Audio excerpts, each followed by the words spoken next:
ಅಧಿಕಾರ ವಹಿಸಿಕೊಂಡ ದಿನವೇ ಕಾಂಟ್ರವರ್ಸಿ ಸ್ಟೇಟ್ಮೆಂಟ್ ಕೊಟ್ಟ ಹರಿಪ್ರಸಾದ್ ಹೇಳಿಕೆಯಿಂದ ಕಾಂಗ್ರೆಸ್ ಪಕ್ಷದಲ್ಲಿ ಅಲ್ಲೋಲ ಕಲ್ಲೋಲ. ಹರಿಪ್ರಸಾದ್ ಹೇಳಿಕೆಗೆ ಆ ಪ್ರಭಾವಿ ಮುಖಂಡ ಹೇಳಿದ್ದೇನು? ನಮಸ್ಕಾರ ವೀಕ್ಷಕರೇ, ಸುಪ್ರೀಂ ಟಿವಿ ನ್ಯೂಸ್ಗೆ ಸ್ವಾಗತ. ನಾನು ಅಶ್ವಥ್. ಕಾಂಗ್ರೆಸ್ ಪಕ್ಷದಲ್ಲಿ ಕಳೆದ 2 ದಿನಗಳಿಂದ ದೊಡ್ಡ ಮಟ್ಟದಲ್ಲಿ ಡೆವಲಪ್ಮೆಂಟ್ಗಳು ಆಗ್ತಾ ಇರುವಂತಹದ್ದು.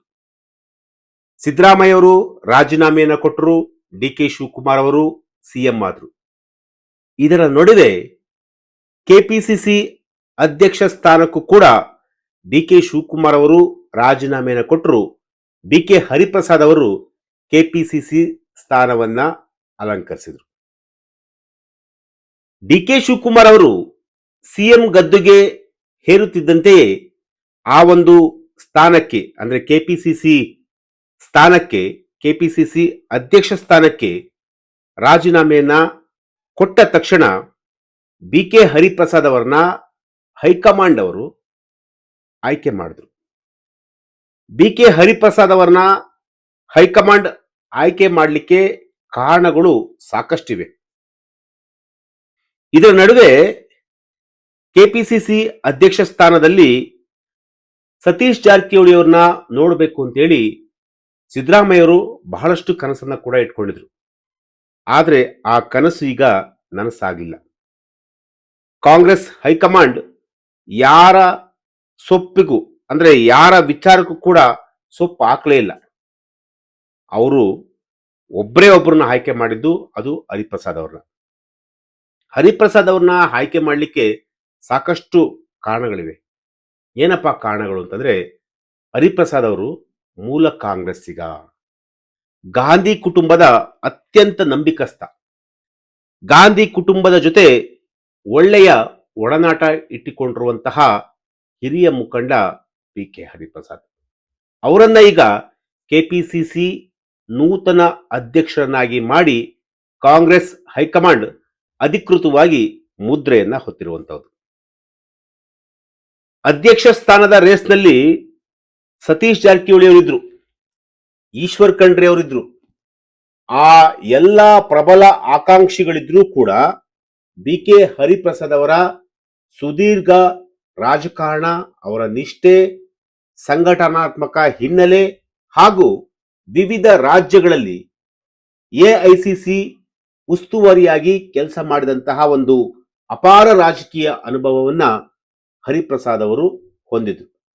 ಸೊ ಇದೊಂದೇ ಒಂದು ಕಾರಣಕ್ಕೋಸ್ಕರ ಹೈಕಮಾಂಡ್ ಅವರಿಗೆ ಕರ್ನಾಟಕ ರಾಜ್ಯ ಕೆಪಿಸಿಸಿ ಅಧ್ಯಕ್ಷ ಸ್ಥಾನದಲ್ಲಿ ಈಗ ಒಂದು ದೊಡ್ಡ ಜವಾಬ್ದಾರಿಯನ್ನು ಕೊಟ್ಟು ಕೂರಿಸಿರುವಂತಹದ್ದು. ರಾಜ್ಯಸಭಾ ಮತ್ತು ವಿಧಾನ ಪರಿಷತ್ ಸದಸ್ಯರಾಗಿರುವಂತಹ ಬಿ.ಕೆ. ಹರಿಪ್ರಸಾದ್ ಅವರ ತೀಕ್ಷ್ಣ ಮಾತುಗಳು ಮತ್ತು ಜಾತ್ಯತೀತ ನಿಲುವುಗಳು ಅವರನ್ನ ಬಿಜೆಪಿಯ ಪ್ರಬಲ ವಿರೋಧಿಯನ್ನಾಗಿ ಬಿಂಬಿಸಿವೆ. ಅಂದ್ರೆ ಅವರ ಒಂದೊಂದು ಸ್ಟೇಟ್ಮೆಂಟ್ ಕೂಡ ಬಿಜೆಪಿಯವರು ಮುಟ್ಟಿ ನೋಡಿಕೊಳ್ಬೇಕಾಗಿತ್ತು.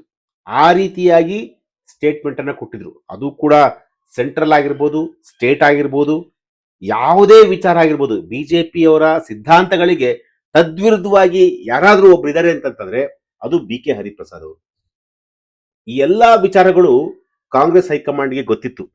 ಬಿ.ಕೆ. ಹರಿಪ್ರಸಾದ್ ಅವರನ್ನ ಆಯ್ಕೆ ಮಾಡಿಕೊಂಡ್ರೆ ರಾಜ್ಯದಲ್ಲಿ ಬಿಜೆಪಿಯವರ ಸಿದ್ಧಾಂತಗಳು, ಬಿಜೆಪಿಯವರು ಏನೇ ಸರ್ಕಾರದ ವಿರುದ್ಧ ಅಥವಾ ಪಕ್ಷದ ವಿರುದ್ಧ ಏನೇ ಹೋರಾಟ ಮಾಡೋದಕ್ಕೆ ಬಂದರೂ ಕೂಡ ಅವರನ್ನ ಹರಿಪ್ರಸಾದ್ ಅವರು ಒಬ್ಬರೇ ಒಬ್ರು ಸಾಕು ಅವರ ಒಂದು ಸಿದ್ಧಾಂತಗಳನ್ನ ವಿರೋಧ ಮಾಡಲಿಕ್ಕೆ ಅಥವಾ ಅವರ ಒಂದು ವಿಚಾರಗಳನ್ನ ವಿರೋಧ ಮಾಡಲಿಕ್ಕೆ.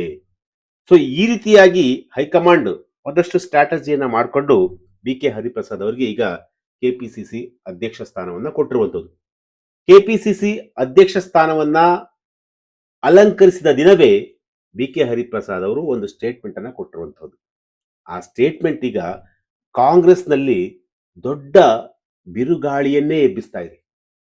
ಅದರಲ್ಲೂ ಕೂಡ ಸಚಿವರಂತೂ ಕೂಡ ಕಂಪ್ಲೀಟ್ ಆಗಿ ಬಿ.ಕೆ. ಹರಿಪ್ರಸಾದ್ ಅವರ ಮಾತುಗಳನ್ನ ಈಗ ಯಾಕೆ ಈ ರೀತಿಯಾಗಿ ಮಾತನಾಡಿದ್ರು ಅಂತೇಳಿ ಅವರೆಲ್ಲರೂ ಕೂಡ ಬಿ.ಕೆ. ಹರಿಪ್ರಸಾದ್ ಅವರ ವಿರುದ್ಧ ಹೈಕಮಾಂಡ್ಗೆ ದೂರು ಕೊಟ್ಟರು ಕೂಡ ಅಚ್ಚರಿ ಇಲ್ಲ.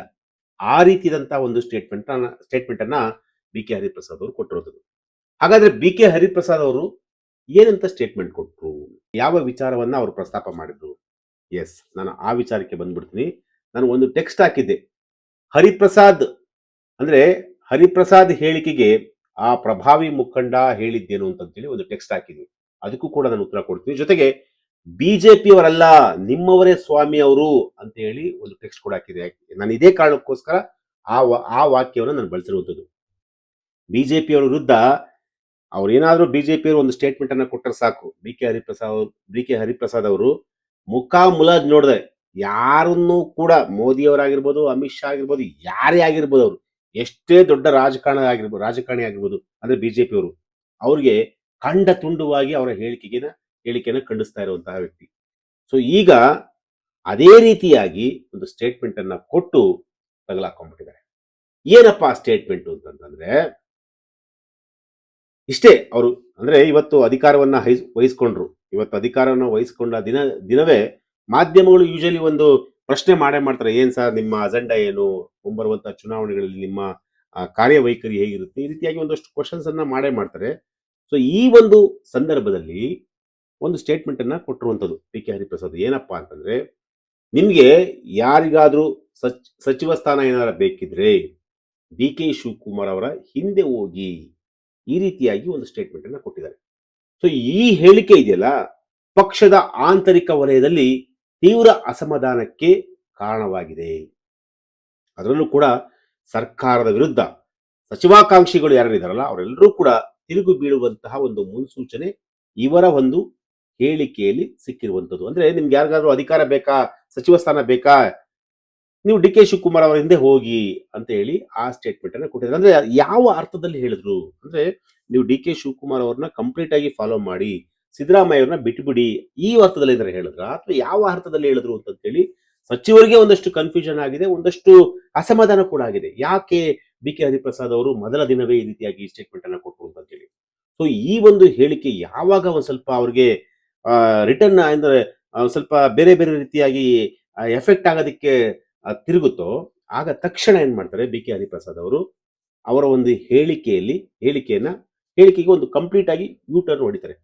ಅಂದ್ರೆ ಅದನ್ನ ಯಾವ ರೀತಿಯಾಗಿ ಯೂಟರ್ನ್ ಹೊಡಿತಾರೆ ಅಂತಂದ್ರೆ, ಅಗೇನ್ ಮತ್ತೆ ಮಾಧ್ಯಮಗಳ ಮುಂದೆ ಮಾತನಾಡಿ, ನನ್ನ ಹೇಳಿಕೆಯನ್ನ ನೀವು ತಪ್ಪಾಗಿ ಅರ್ಥೈಸಲಾಗಿದೆ, ಪಕ್ಷದ ಕೆಲಸಕ್ಕೂ ಮತ್ತು ಸರ್ಕಾರದ ಕೆಲಸಕ್ಕೂ ಭಾರಿ ವ್ಯತ್ಯಾಸವಿದೆ, ಸರ್ಕಾರಿ ವಲಯದ ಯಾವುದೇ ಕೆಲಸ ಕಾರ್ಯಗಳಾಗಬೇಕಿದ್ರೆ ನೀವು ಮುಖ್ಯಮಂತ್ರಿಗಳಾಗಿರುವಂತಹ ಡಿ ಕೆ ಶಿವಕುಮಾರ್ ಅವ್ರ ಜೊತೆ ಮಾತನಾಡಿ, ನಾನು ಈ ರೀತಿಯಾಗಿ ಹೇಳಿದ್ದೀನಿ ವಿನಃ ಅದನ್ನ ಬಿಟ್ಟು ಬೇರೆ ಯಾವ ಅರ್ಥದಲ್ಲೂ ಕೂಡ ನಾನು ಹೇಳಿಲ್ಲ ಅಂತಂತ ಹೇಳಿ ಬಿ ಕೆ ಹರಿಪ್ರಸಾದ್ ಅವರು ಕಂಪ್ಲೀಟ್ ಆಗಿ ಯೂಟರ್ನ್ ಹೊಡೆದಿದ್ದಾರೆ. ಜೊತೆಗೆ ಪಕ್ಷದ ಸಂಘಟನಾತ್ಮಕ ಕೆಲಸಗಳಾಗಬೇಕಿದ್ರೆ ನನ್ನ ಜೊತೆ ಬನ್ನಿ, ಈ ರೀತಿಯಾಗಿ ನಾನು ಹೇಳಿಕೆಯನ್ನು ಕೊಟ್ಟಿದ್ದೀನಿ ಅಂತ ಹೇಳಿ ಅವರು ಒಂದು ಸ್ಪಷ್ಟನೆಯನ್ನ ಕೊಡುವಂತಹ ಮೂಲಕ ಆ ಒಂದು ವಿವಾದಕ್ಕೆ ತೆರೆ ಎಳೆಯುವಂತಹ ಒಂದು ಪ್ರಯತ್ನವನ್ನ ಬಿ ಕೆ ಹರಿಪ್ರಸಾದ್ ಅವರು ಮಾಡ್ತಾರೆ.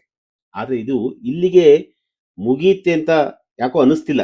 ಯಾಕೆಂತಂದ್ರೆ ಈಗಷ್ಟೇ ಅವರು ಅಧಿಕಾರವನ್ನು ವಹಿಸಿಕೊಂಡಿದ್ದಾರೆ, ಡಿ ಕೆ ಶಿವಕುಮಾರ್ ಅವರು ಕೂಡ ಸಿಎಂ ಆಗಿದ್ದಾರೆ. ಸೊ ಇವರ ಒಂದು ಹೇಳಿಕೆ ಮುಂದಿನ ದಿನಗಳಲ್ಲಿ ಏನೆಲ್ಲಾ ಡೆವಲಪ್ಮೆಂಟ್ಗಳು ಆದ್ರೂ ಕೂಡ ಅಚ್ಚರಿ ಇಲ್ಲ. ಯಾಕೆಂತಂದ್ರೆ ಇದನ್ನ ಎಲ್ಲರೂ ಕೂಡ ಅಬ್ಸರ್ವ್ ಮಾಡ್ತಾ ಇರ್ತಾರೆ, ಯಾಕೆ ಈ ರೀತಿಯಾಗಿ ಹೇಳಿಕೆಯನ್ನು ಕೊಟ್ಟರು ಅಂತೇಳಿ. ಸೊ ಇದು ಮುಂದಿನ ದಿನಗಳಲ್ಲಿ ಬೇರೆ ರೀತಿಯಾದಂತಹ ಒಂದು ಸ್ವರೂಪವನ್ನ ಪಡೆಯುತ್ತೆ. ಇನ್ನು ನಾನು ಹರಿಪ್ರಸಾದ್ ಹೇಳಿಕೆಗೆ ಆ ಪ್ರಭಾವಿ ಮುಖಂಡ ಹೇಳಿದ್ದೇನು ಅಂತೇಳಿ ಒಂದು ಟೆಕ್ಸ್ಟ್ ಅನ್ನು ಕೂಡ ಹಾಕಿದ್ದೀನಿ. ಆ ಪ್ರಭಾವಿ ಮುಖಂಡ ಯಾರಪ್ಪ ಅಂತಂದ್ರೆ, ಸತೀಶ್ ಜಾರಕಿಹೊಳಿ ಅವ್ರನ್ನ ಈಗ ಹೋಗಿ ಅವರು ಭೇಟಿ ಮಾಡ್ತಾರೆ. ಅಂದ್ರೆ ಸತೀಶ್ ಜಾರಕಿಹೊಳಿ ಅವ್ರನ್ನ ಹೋಗಿ ಕಂಪ್ಲೀಟ್ ಆಗಿ ಈ ರೀತಿಯಾಗಿ ಅಧಿಕಾರವನ್ನು ವಹಿಸಿಕೊಂಡ ನಂತರ ಸತೀಶ್ ಜಾರಕಿಹೊಳಿ ಅವ್ರನ್ನ ಹೋಗಿ ಭೇಟಿ ಮಾಡ್ತಾರೆ. ಸೊ ಆ ಒಂದು ಸಂದರ್ಭದಲ್ಲಿ ಸತೀಶ್ ಜಾರಕಿಹೊಳಿ ಅವರು ಜೊತೆಗೆ ಬಿ ಕೆ ಹರಿಪ್ರಸಾದ್ ಅವರು ಒಂದಷ್ಟು ಮಾತುಕತೆಯನ್ನು ಕೂಡ ಮಾಡ್ತಾರೆ. ಸೊ ಆ ಒಂದು ಸಂದರ್ಭದಲ್ಲಿ ಸತೀಶ್ ಜಾರಕಿಹೊಳಿ ಒಂದಷ್ಟು ವಿಚಾರಗಳನ್ನ, ಒಂದಷ್ಟು ಅಸಮಾಧಾನವನ್ನ ಬಿ ಕೆ ಹರಿಪ್ರಸಾದ್ ಮುಂದೆ ಹೇಳ್ಕೊಂತಾರೆ ಅನ್ನೋ ಒಂದಷ್ಟು ಮಾಹಿತಿ ಕೂಡ ಈಗ ಸಿಕ್ಕಿರುವಂತಹದ್ದು. ಅಂದ್ರೆ ಎಲ್ಲ ಒಂದ್ ಕಡೆ ನನಗೆ ಸಿಗ್ಬೇಕಾದಂತಹ ಒಂದು ಸ್ಥಾನಮಾನ ಈಗ ಹರಿಪ್ರಸಾದ್ ಅವರಿಗೆ ಸಿಕ್ಕಿದೆ ಅಂತೇಳಿ ಅದು ಸ್ವಲ್ಪ ಬೇಸರ ಕೂಡ ಆಗಿರುವಂತದ್ದು. ಸೊ ಈ ಒಂದು ವಿಚಾರ ಮುಂಬರುವಂತಹ ದಿನಗಳಲ್ಲಿ ಯಾವ ರೀತಿಯಾಗಿ ಒಂದು ಸ್ವರೂಪವನ್ನ ಪಡೆಯುತ್ತೆ ಅನ್ನೋದು ಕೂಡ ಕಾದು ನೋಡಬೇಕಾಗಿದೆ. ಎಸ್, ಇದು ಇವತ್ತಿನ ಒಂದು ವಿಚಾರ. ನಾಳೆ ಮತ್ತೊಂದು ವಿಚಾರದೊಂದಿಗೆ ನಾನು ನಿಮ್ಮನ್ನ ಭೇಟಿ ಆಗ್ತೀನಿ. ನಿರಂತರ ಸುದ್ದಿಗಾಗಿ ನೋಡ್ತಾ ಇರಿ Supreme TV News. Thank you.